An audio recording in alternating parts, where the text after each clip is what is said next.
Le doute s'est installé sur le vieux continent. L'Islande, la Norvège et la Bulgarie suspendent elles aussi la distribution du vaccin anglo-suédois AstraZeneca. Au total, 10 pays européens ont décidé de prendre des précautions. Tous ont suivi l'exemple du Danemark qui a signalé d'importants problèmes de coagulation chez certains vaccinés.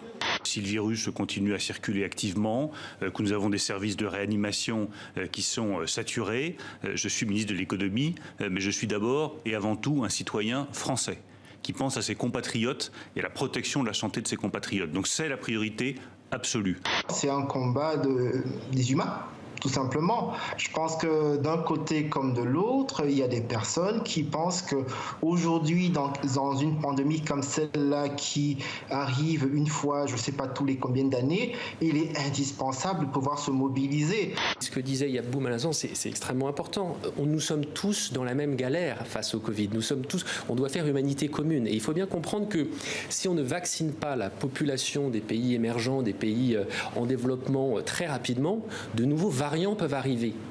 Il y a eu ces dernières années des tensions nouvelles avec des pays, des grandes puissances en fait, les grandes puissances spatiales, Russie, États-Unis, Chine, même l'Inde récemment, qui mènent des expérimentations de rapprochement de satellites, voire même pour certains de destruction de satellites. Une enquête est en cours pour identifier le navire responsable de la marée noire au large d'Israël il y a 2 semaines. 2 tonnes de goudron seraient ensevelies sur cette plage de la réserve de Tyr. Rehausser le niveau du football africain, c'est à 59 ans le nouveau défi de Patrice Motsepe. Aura-t-il assez de temps et les coups des franches vis-à-vis de la FIFA? Réponse dans les 4 prochaines années.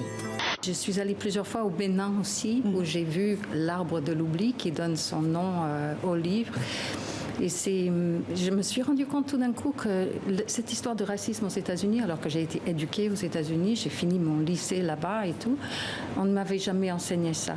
Je n'avais pas compris à quel point notre monde occidental, riche, fier de lui-même, etc., dépend de cette horreur. Je ne sais pas si le cinéma vous a manqué, mais vous nous avez manqué terriblement, douloureusement, éperdument. La 46e cérémonie des Césars sera l'occasion de célébrer un cinéma durement touché, mais debout.